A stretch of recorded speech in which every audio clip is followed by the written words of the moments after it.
বলতেছি একটা কথা, এই বিষয়ে নিজে আসতে পারেন সে না পারেন, মানুষগুলা খুব কষ্টে আছে, পানি বন্ধ হয়ে আছে। এই যে শুভ ভাই মনে হয় যে কতবার যে ফোন করে যে একটা বার কি আসা যায় না, অন্তত পক্ষে ভিডিও কলে একটু পরিস্থিতিটা দেখো তুমি যে কোথায় কি হয়ে গেছে। এই যে মানুষের প্রতি একটা টান, এই টান অন্য কোন নেতার মধ্যে দেখলাম না।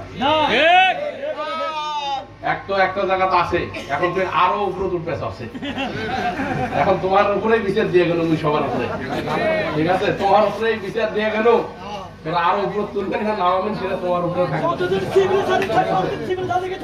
ঠিক আছে। আমি এইটুকু শুধু বলে গেলাম, আমরা যারা সত্যিকার অর্থে যে প্রথম যে কথাটা বলছিলাম যে বেটা বেটির বিয়ে দিবে গেলে বংশ বনিয়ে দেখতে রাখে, এই যে চৌধুরী সাহেবের যে ঘটনা, চৌধুরী সাহেবের পরিবার একসময় দিনাজপুরের সমস্ত খাজনা খারিজ ওই জমিদার বাড়িতে নেওয়া হইতো, হইতো না? এই লোক যদি কোনোদিন কারো উপকার করবে না পারে, কারো কোনোদিন ক্ষতিও করবে না, কিন্তু যাদেরকে খুব আশা নিয়ে উপকারের জন্য বসালাম তারা অনেক বড় ক্ষতি করে দিয়ে গেল, অনেক বড় ক্ষতি করে দিয়ে গেল। এত বড় ক্ষতি করে দিয়ে গেল, 5টা বছর মানে কি, অনেকে 5 বছরে মৃত্যুবরণ করতে, অনেকের ভাই চলে গেছে 5 বছরে, কিন্তু সেই সুখটা তারা ভোগ করতে পারলো না। ওই একটু সামান্য সহযোগিতা পেলে হয়তো একটা ছেলে মেয়ে আরো বেশি ভালো লেখাপড়া করতে পারতো, একটা পরিবার অনেক দূরে গিয়ে যেত। ওই কথাটাই বলে দিয়ে যাচ্ছি আমি, নির্বাচন খুব সন্নিকট, আমি আসতে পারবো কিনা জানি না।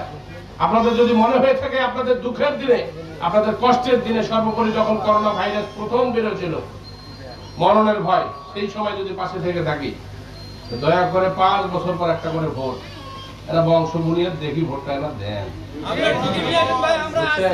টিকিট তো ওর কাছেই আছে, টিকিট ওর কাছেই আছে। ওরা মুই কি কোনো জায়গার পোস্টার লাগাইছো মনোনয়ন প্রত্যাশী, আর জেলে জেলে নয়া গাবরু বানাইছি ওটা লেখছে মনোনয়ন প্রত্যাশী। এরা হলো কি 5 বছর আগে থেকে যদি মানুষের কাছে থাকলো হয় তাহলে একটা কথা আসলো, তোরা 5 বছর আগে থেকে মানুষের সাথে মিশছেন, সেবা করছেন, ভয়ের কারণ যে বাপু বাপে না জানি কি হয়। 6 মাস আগে বারে পোস্টার নাগে এমন ছবি দাওছে, মনটা কষ্ট আছে, ভালো মানুষ আমার এলাকার দুধে নাই, অথচ বাড়ির খবর সবাই হারা জানি, ওই নেতার ঘরের খবর সবাই আমরা জানি,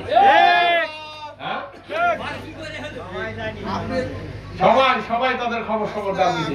অথচ আমি এমপি হওয়ার পর থেকে আপনারা বলতে পারবেন না, যখন যেখানে ডেকেছেন আপনারা, আমি বাড়িতে বসে থাকি নাই। ওই যে শুরু হয়েছে আমার উপজেলা চেয়ারম্যান থেকে, তারপর থেকে এই 15টি বছর, 14.5-15 বছর আসি একাধারেই চলতে আছি। কোনোদিন মনে করি নাই যে নির্বাচন তো 5 বছর পর একটু আরামাইশ করে নিই। যাই হোক, আজকে